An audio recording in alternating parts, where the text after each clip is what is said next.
The lost continent of Atlantis, the beautiful paradise of Shangri-La, and the majestic Valhalla. These are just some places that are mentioned in folklore or stories that I think we would all love to visit. And this is why I love myths and legends so much. They're often based on something real. So if you've ever wanted to visit a place that you thought only existed in storybooks, then you're in luck, because in this video, we will cover 7 mythical places that do actually exist.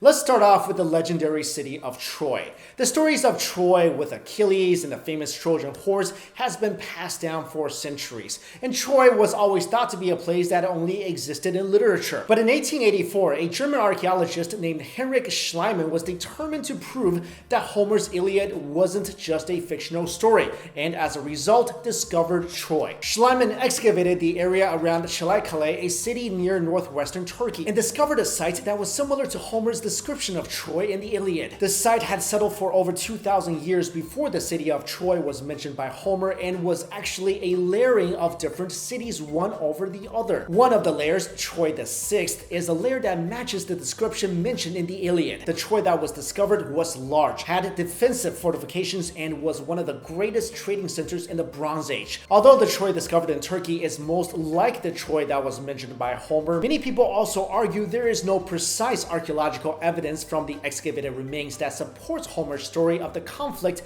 between the Greeks and the Trojans that led to the fall of Troy. Then again, others say Homer was probably doing what Hollywood is doing right now, condensing things and making them simpler to understand, at the same time making the story even more exciting by adding some romance and destruction. Next, let's talk about the mythical Camelot. Now, we all know about Arthur, the boy who pulled the sword from the stone and befriended a powerful wizard, Merlin. Arthur became king later on, and he and his Knights of the Round Table resided in Camelot, a fabled castled city that first appeared in 12th century French romances and eventually became a representation of King Arthur. There are several possible locations for a real-life Camelot, and one of them is in Winchester, England. In Winchester, there is a huge round table in the Great Hall, and is said to actually be King Arthur's round table. This place was first mentioned by Sir Thomas Malloy in his Le Morte d'Arthur in 1485, where he identifies the place as the Camelot in legends. Another speculation is that Camelot is associated with Tintagel Castle, and that King Arthur was actually born there. Tintagel was built in the 6th century, which is around the time that Arthur may have lived. Also, there were 150 fragments of ancient artifacts found that had been imported from around the world, and an important slate was found that had writing dating back to the Dark Ages. The artifact dates back to the late 5th century, the time which a man similar to Arthur was said to have ruled. Next up, the Fountain of Youth. Everybody wants to look young and beautiful, and will often go through a lot of pain in an attempt to keep their youth. Now, what if there was an easier way? What if the Fountain of Youth actually exists? Well, the thing is, it probably does. The only thing is that the fountain does exist, but the age-reversing ability of the fountain, not so much. The Fountain of Youth myth was created by a Greek writer named Herodotus in the 5th century BC, but the fountain was only claimed to have been found when a Spanish explorer named Juan Ponce de Leon supposedly found it while exploring modern-day St. Augustine, Florida in 1513. Juan was told by the natives there that there was a fountain that turned men from old men into boys. They told him that the fountain was in Bimini, Bahamas. Later, Juan said that another place, not Bimini, on the Florida coast was the actual location of the Fountain of Youth. Today, you can actually visit the location that he claimed to have found the fountain, and even pay some money in exchange for some Fountain of Youth water, which is actually just some mineral water with no magical powers. Next, we have a place where a woman convinced a man to take a bite out of an apple and ruin his life. Biblical scholars believe that the central marshes of modern-day Iraq are home to the Garden of Eden, or where the garden once stood, a region near the Tigris and Euphrates rivers. In Genesis, the garden was said to be located at a river that parted into 4, one of which was the Euphrates. Also, the marshes in the area actually disappeared for years, but after they were revived, all 278 species that once lived on land survived. This correlates with the Bible's mention that the garden is a magical place filled with exotic species of animals. Next, one of my favorite movies where a British guy had an American accent. Robin Hood, the man who steals from the rich and gives to the poor, the guy on the packaging of all-purpose flour. We all know that the place that he lived in was Sherwood Forest, which turns out to be a real place.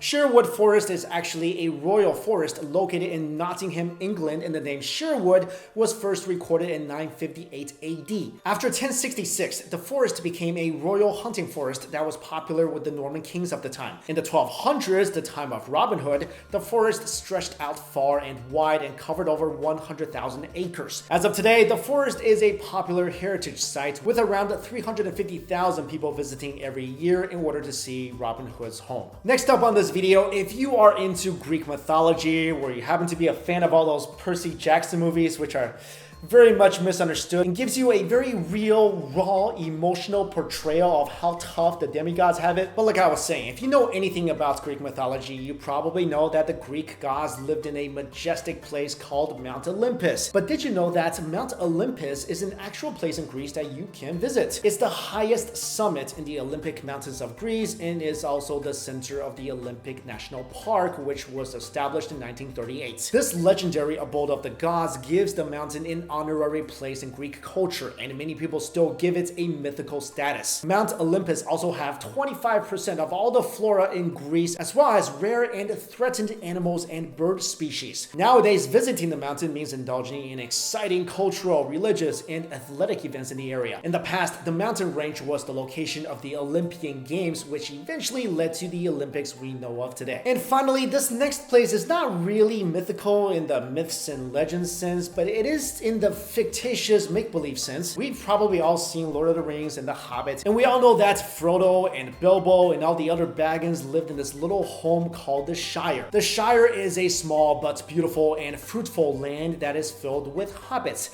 It has tiny homes that are only suitable for little people and had rolling hills and fresh earth. The real-life Shire is in New Zealand, in the Hamilton-Waikato region, which was chosen to play the Shire in the actual Hobbit films. In Hobbiton, you can experience movie set tours, scenic views, caves, cycling, and color gardens. It's the closest thing you'll have to experience the fantasy story in real life. Now, let me ask you guys a question. If you could go to any place in any myth, legend, story, and be able to go to that location when it was thriving, where would you go? I would go to Eden, dropkick the snake, and slap that apple out of Eve's hand. But seriously, you know what?